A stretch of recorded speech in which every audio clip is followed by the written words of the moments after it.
Hi viewers, welcome back our channel. మా యొక్క ఛానల్ని సబ్స్క్రైబ్ చేసుకోండి, లైక్ కొట్టండి, మీ యొక్క అభిప్రాయాన్ని కామెంట్ రూపంలో తెలియజేయండి. ఇక విషయానికి వస్తే ఆంధ్రప్రదేశ్ రాష్ట్ర రాజధాని అమరావతి మొత్తం నీట మునిగింది.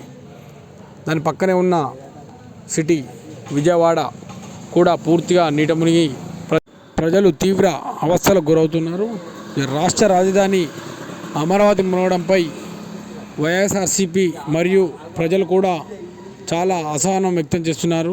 ఇలాంటి ప్రాంతంలో రాజధాని అనేది నిర్మాణం అసాధ్యమని, వరదలకు ముంపుకు గురవుతుందని వైఎస్ఆర్సీపీ నాయకులు ఎక్స్ వేదికగా ప్రశ్నిస్తున్నారు.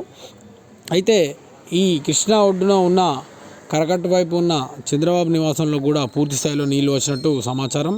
మరియు సింగ్ నగర్లో, విజయవాడలోని సింగ్ నగర్లో కూడా పూర్తి స్థాయిలో నీటి రావడం ద్వారా అక్కడ ఉన్న ప్రజలు, వారి ఇండ్లు మొత్తం నీట మునిగాయి. ప్రజలు కూడా మేడలపై ఎక్కి ఆర్తనాదాలు చేస్తున్నారు. వీరికి భోజనం మరియు వాటర్ రాష్ట్ర యంత్రాంగం సరఫరా చేస్తుంది. అయినప్పటికీ కూడా ఇంకా విజయవాడ దగ్గరలో ఉన్న ప్రకాశం బ్యారేజ్కి పూర్తి స్థాయి వరద నీటి రావడం ద్వారా మరింత వరద ప్రభావిత ప్రాంతం పెరిగే అవకాశాలు ఉన్నది. కనుక ఈ యొక్క వరదలపై ఎప్పటికప్పుడు రాష్ట్ర ముఖ్యమంత్రి నారా చంద్రబాబు నాయుడు గారు సమీక్షలు నిర్వహిస్తూ వరద ప్రభావిత ప్రాంతాల్లో స్వయంగా వెళ్ళి, తన మంత్రుల బృందంతో స్వయంగా వెళ్ళి పరిశీలన చేస్తున్నారు.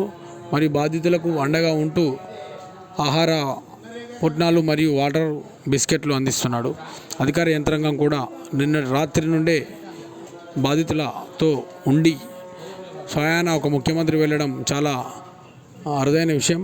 మరియు రాష్ట్ర మంత్రివర్గం కూడా విజయవాడలోని అమరావతిలోనే మకాం వేసింది.